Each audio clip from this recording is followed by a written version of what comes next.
Hi friends, welcome to ತನು ಸ್ವಯಂ ಅಡುಗೆ.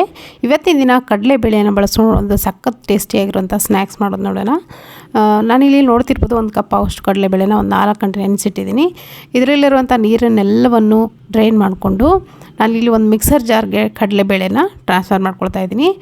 ನೆನಪಿರಲಿ, ನೀರನ್ನು ಮಾತ್ರ ಸೇರಿಸ್ಬೇಡಿ, ಜಸ್ಟ್ ಕಡಲೆಬೇಳೆನ ಮಾತ್ರ, ಇಲ್ಲಿ ನೆಂದಿರೋಂಥ ಕಡಲೆಬೇಳೆನ ಮಾತ್ರ ಸೇರಿಸ್ಕೋಬೇಕು. ನಾನಿಲ್ಲಿ 1 ಸ್ಪೂನ್ ಆಗೋಷ್ಟು ಕಡಲೆಬೇಳೆನ ತೆಗೆದಿಟ್ಕೊಂಡಿದ್ದೀನಿ.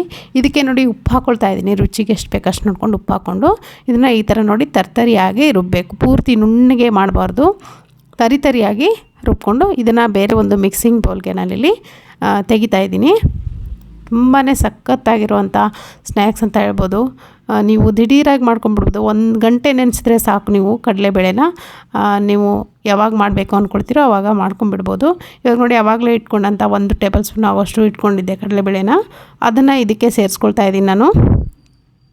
ಇವಾಗ ಇದಕ್ಕೆ ಒಂದು ದೊಡ್ಡ ಗಾತ್ರದ ಈರುಳ್ಳಿ ಮತ್ತು ಒಂದು 4ರಿಂದ 5 ಹಸಿಮೆಣಸಿನ್ಕಾಯಿನ ಸಣ್ಣದಾಗಿ ಕಟ್ ಮಾಡ್ಕೊಂಡು ಹಾಕ್ಕೊಂಡಿದ್ದೀನಿ. ಇದಕ್ಕೆ ಸ್ವಲ್ಪ ಖಾರ ಜಾಸ್ತಿನೇ ಇರಬೇಕು, ತುಂಬ ಚೆನ್ನಾಗಿರುತ್ತೆ. ಕೊತ್ತಂಬರಿ ಸೊಪ್ಪು ಕೂಡ ಜಾಸ್ತಿನೇ ಹಾಕ್ಕೊಳ್ತಾ ಇದ್ದೀನಿ. ಜೊತೆಗೆ ನೋಡಿ ಗರಂ ಮಸಾಲ ಹಾಕ್ಕೊಂಡಿದ್ದೀನಿ, ಒಂದು 2 ಟೀ ಸ್ಪೂನ್ ಆಗೋಷ್ಟು. ಜೊತೆಗೆ ಧನಿಯಾ ಪೌಡ್ರು 1 ಟೀ ಸ್ಪೂನ್ ಆಗೋಷ್ಟು ಹಾಕ್ಕೊಂಡಿದ್ದೀನಿ. ಇದಕ್ಕೆ ನೋಡಿ ಶುಂಠಿನ ಈ ಥರ ತುರಿದು ಹಾಕ್ಕೊಳ್ತಾ ಇದ್ದೀನಿ. ಚಿಕ್ಕದಾಗಿ ಕಟ್ ಮಾಡಿಕೊಂಡು ಕೂಡ ನೀವು ಹಾಕೋಬೋದು.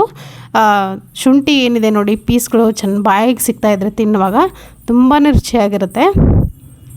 ಈ ಥರ ತುರಿದು ಹಾಕ್ಕೊಂಡ್ರು ಕೂಡ ಕೆಲವೊಬ್ಬರಿಗೆ ಶುಂಠಿ ಬಾಯಲ್ಲಿ ಬರೋದು ಇಷ್ಟ ಇರಲ್ಲ ತಿನ್ನೋದು, ಅಂಥವ್ರು ಈ ಥರ ತುರಿದು ಹಾಕ್ಕೊಳ್ಬೋದು. ಚೆನ್ನಾಗಿ ಫ್ಲೇವರ್ ಕೂಡ ಇರುತ್ತೆ. ಚಿಕ್ಕದಾಗಿ ತುಂಡುಗಳು ಇರ್ತದೆ. ಸೊ ನೋಡಿ, ಶುಂಠಿ ಕೂಡ ಹಾಕ್ಕೊಂಡಿದ್ದೀನಿ. ಇದಕ್ಕೆ ನೋಡಿ ಒಂದು ವಿಶೇಷವಾದಂಥ ಒಂದು ಇಂಗ್ರೀಡಿಯೆಂಟ್ ಅಂದರೆ ಈ ಸಬ್ಸಿಗೆ ಸೊಪ್ಪು. ಫ್ರೆಶ್ ಆಗಿರುವಂಥ ಸಬ್ಸಿಗೆ ಸೊಪ್ಪೇನಾದರೂ ನಿಮ್ಮ ಮನೆಯಲ್ಲಿ ತಂದಿದ್ದರೆ ಖಂಡಿತ ಈ ಸ್ನ್ಯಾಕ್ಸನ್ನು ಮಾಡ್ಕೊಳ್ಳಿ, ತುಂಬಾ ರುಚಿಯಾಗಿರುತ್ತೆ. ಸಬ್ಸಿಗೆ ಸೊಪ್ಪನ್ನು ನೋಡಿ ಚೆನ್ನಾಗಿ ಕಟ್ ಮಾಡಿಕೊಂಡು ವಾಶ್ ಮಾಡ್ಕೊಂಡು ಇಟ್ಕೊಂಡಿದ್ದೀನಿ. ಚಿಕ್ಕದಾಗಿ ಕಟ್ ಮಾಡ್ಕೊಳ್ಳಿ. ಇವಾಗ ತೊಳೆದಂಥ ಸಬ್ಸಿಗೆ ಸೊಪ್ಪನ್ನು ಇದಕ್ಕೆ ನಾನು ಹಾಕ್ಕೊಳ್ತಾ ಇದ್ದೀನಿ. ಹಾಕ್ಕೊಂಡು ಚೆನ್ನಾಗಿ ಮಿಕ್ಸ್ ಮಾಡ್ಕೋಬೇಕು ಎಲ್ಲವನ್ನು. ಉಪ್ಪು ಬೇಕಿದ್ರೆ ನೀವು ಸೇರಿಸ್ಕೋಬೋದು, ನಾವು ಆವಾಗಲೇ ರುಬ್ಲಿಕ್ಕೂ ಕೂಡ ಉಪ್ಪನ್ನು ಹಾಕ್ಕೊಂಡಿದ್ದೀವಿ. ನೋಡಿ, ಚೆನ್ನಾಗಿ ಕೈಯಿಂದ ಎಲ್ಲವೂ ಬೆರ್ಕೋಬೇಕು. ನಾವೇನೇನು ಹಾಕ್ಕೊಂಡಿದ್ದೀವಿ ನೋಡಿ, ಎಲ್ಲ ಇಂಗ್ರೀಡಿಯೆಂಟ್ಸ್ನು ಚೆನ್ನಾಗಿ ಮಿಕ್ಸ್ ಮಾಡ್ಕೊಳ್ಳಿ ಕೈಯಿಂದ. ನೋಡಿ, ಈ ಥರ ಚೆನ್ನಾಗಿ ಮಿಕ್ಸ್ ಮಾಡಿಕೊಂಡು ಒಂದು ಹದಕ್ಕೆ ಅದನ್ನು ಮಿಕ್ಸ್ ಮಾಡ್ಕೋಬೇಕಾಗತ್ತೆ. ಒಂದು ವೇಳೆ ಈ ಹಿಟ್ಟು ನಿಮಗೆ ತುಂಬ ತೆಳುವಾಯಿತು, ನೀರು ಕೂಡ ನೀವು ಸೇರಿಸಿ ರುಬ್ಬಿದ್ರಿ, ತೆಳುವಾಯಿತು ಅಂತ ಅನ್ನೋದಾದರೆ ಇದಕ್ಕೆ 1 ಟೇಬಲ್ ಸ್ಪೂನ್ ಆಗೋಷ್ಟು ಅಕ್ಕಿ ಹಿಟ್ಟನ್ನು ನೀವು ಸೇರಿಸ್ಕೋಬೋದು. ಅಕ್ಕಿ ಹಿಟ್ಟು ಸೇರಿಸ್ಕೊಂಡ್ರೆ ಸ್ವಲ್ಪ ಗಟ್ಟಿಯಾಗ್ತದೆ. ಗಟ್ಟಿಯಾಗಲಿಕ್ಕೋಸ್ಕರ ಅಕ್ಕಿ ಹಿಟ್ಟನ್ನು ಸೇರಿಸಿ. ಗಟ್ಟಿಯಾಗಿ ನೀವು ರುಬ್ಕೊಂಡಿದ್ರೆ ಅಕ್ಕಿ ಹಿಟ್ಟನ್ನು ಸೇರಿಸೋ ಅಗತ್ಯ ಇಲ್ಲ. ಇವಾಗ ನೋಡಿ, ಚೆನ್ನಾಗಿ ಮಿಕ್ಸ್ ಮಾಡ್ಕೊಂಡಿದ್ದೀನಿ. ಎಲ್ಲವೂ ಹಾಕಿರುವಂಥ ಎಲ್ಲ ಇಂಗ್ರೀಡಿಯೆಂಟ್ಸ್ ಚೆನ್ನಾಗಿ ಬೆರ್ಕೊಂಡಿದೆ. ಇವಾಗ ನೋಡಿ, ಒಂದು ಅರ್ಧ ಟೀ ಸ್ಪೂನ್ ಅಷ್ಟು ಬೇಕಿಂಗ್ ಸೋಡಾ ಹಾಕ್ಕೊಳ್ತಾ ಇದ್ದೀನಿ.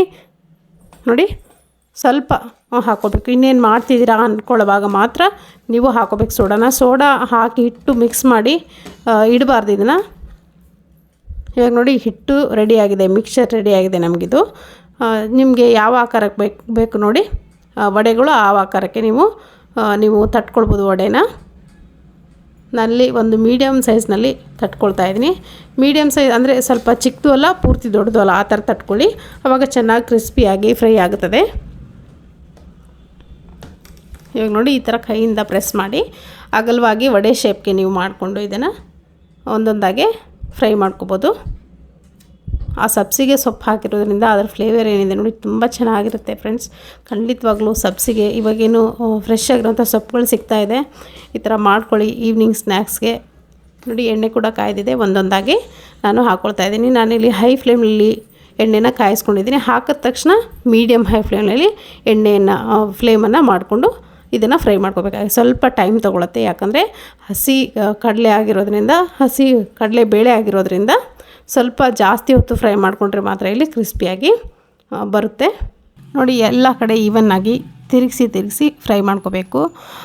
ಸ್ವಲ್ಪ ಟೈಮ್ ತೊಗೊಳುತ್ತೆ ಫ್ರೈ ಮಾಡೋದು, ಯಾಕಂದರೆ ಪೂರ್ತಿ ಕ್ರಿಸ್ಪಿಯಾಗಿ ಫ್ರೈ ಮಾಡಬೇಕು ಅಂದರೆ ಸ್ವಲ್ಪ ಟೈಮ್ ತೊಗೊಳುತ್ತೆ.